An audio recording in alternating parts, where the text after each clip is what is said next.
নমস্কার, আমি বিজয় সূত্রধর, অষ্টম শ্রেণী। আজ আমাদের বিজ্ঞান বইয়ে একটি পরীক্ষণ, আমাদের ল্যাবরেটরিতে একটি পরীক্ষণ দেখানো হচ্ছে।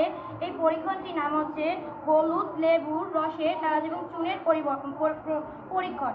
এই পরীক্ষণটিতে প্রথমে আমরা উপকরণগুলো হচ্ছে বিকার, চুন, হলুদ, লেবু। প্রথমে আমরা একটি বিকার নিয়েছি। বিকারের ভিতর আমরা কিছু পরিমাণ পানি দিয়ে দেব।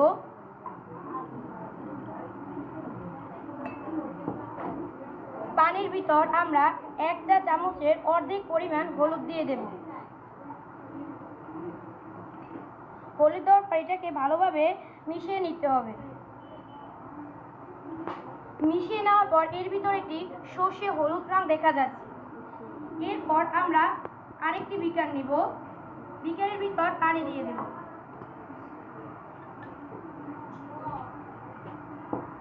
তারপর বিকারে পানি দেওয়ার আবার সেটার ভিতর চুন দিয়ে দিতে হবে। মিশ্রণটা মিশিয়ে নিতে হবে।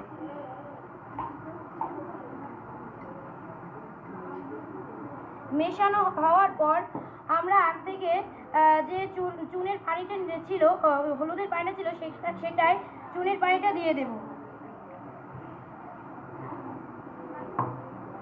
মিশিয়ে নিতে হবে। নেওয়ার পর এটা সম্পূর্ণ একটি পরিবর্তন হয়েছে এবং এতে অন্য একটি বর্ণ লাল বর্ণের রূপ নিয়েছে।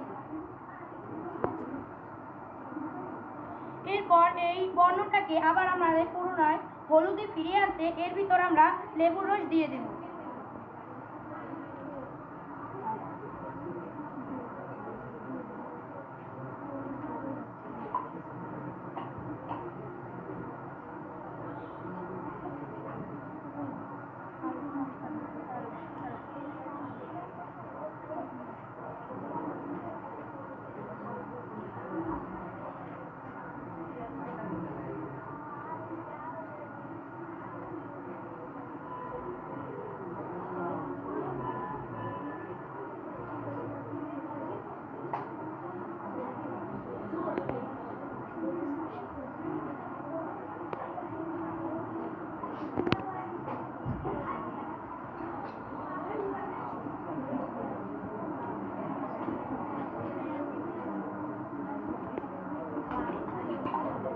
এরপর এটাকে আমরা একটু নাড়িয়ে নেব। তারপর এটা দেখা যাচ্ছে যে এটি আবার পুনরায় তার বর্ণে ফিরে এসেছে।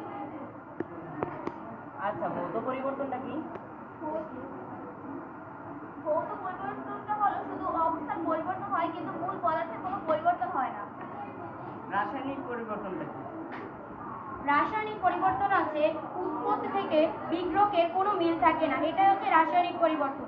সর্বশেষে আমরা এইটাই আসতে পারি যে এইটাই হচ্ছে এক ধরনের রাসায়নিক এবং ভৌত পরিবর্তন।